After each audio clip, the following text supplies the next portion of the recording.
نبی پاک صاحب الاولاق صلی اللہ علیہ وسلم کا 4 مرتبہ شق صدر ہوا۔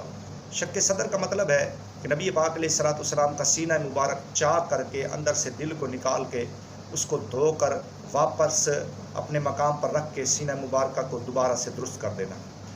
تو نبی پاک علیہ الصلوۃ والسلام خود ارشاد فرماتے ہیں کہ میرا 4 مرتبہ شق صدر ہوا۔ پہلی مرتبہ جب میں حلیمہ سعدیہ کی کفالت کے اندر تھا وہاں پر ہوا، دوسری مرتبہ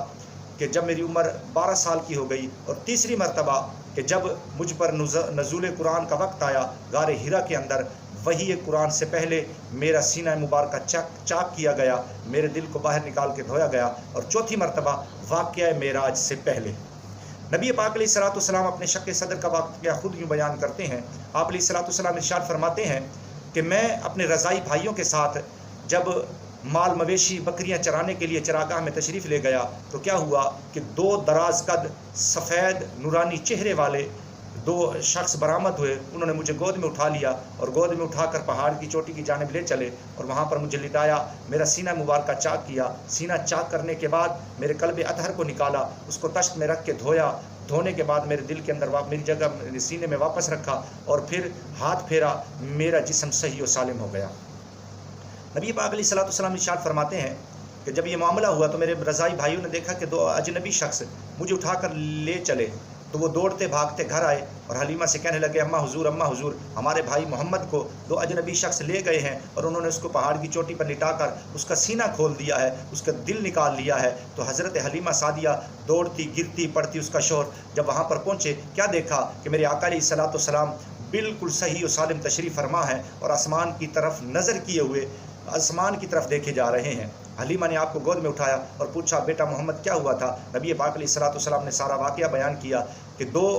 اجنبی شخص آئے تھے اور آ کر انہوں نے مجھے گود میں اٹھایا، یہاں پر لے آئے اور یہاں پر مجھے لٹا کر میرے سینے کو چاک کیا، میرے قلب اطہر کو باہر نکالا اور ایک تشت کے اندر رکھ کر جنتی پانی سے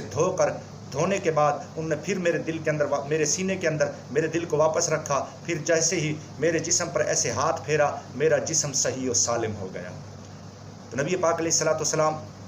کا یہ واقعہ بیان کرنے کے بعد سیرت ابن ہشام والے لکھتے ہیں، اسی طرح مولانا اشرف علی تھانوی صاحب بھی آگے لکھتے ہیں کہ ان 2 فرشتوں نے آپس میں گفتگو کی۔ وہ کہنے لگے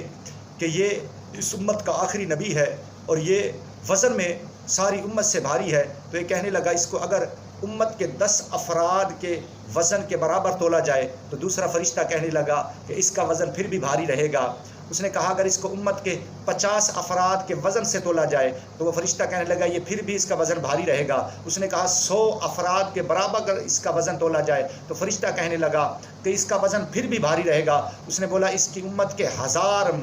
افراد کے برابر اگر اس کا وزن تولا جائے تو وہ فرشتہ کہنے لگا پھر بھی بھاری رہے گا۔ تو فرشتے نے کہا کہ تو 100، 50 یا 1000 کے افراد کی بات کرتا ہے، اگر امت محمدیہ کے تمام افراد کے وزن کے برابر بھی اگر اس نبی کو تولا جائے گا تو اس نبی کا وزن ساری امت سے بڑھ کر ہے، ساری امت سے زیادہ ہے، ساری امت سے اس کا جناب والا وزن بڑھ کر ہے۔ میرے آقا علیہ الصلوۃ والسلام کی شان یہی ہے کہ اللہ تبارک و تعالیٰ نے آپ کو ہر لحاظ سے عرفہ و اعلیٰ بنایا ہے۔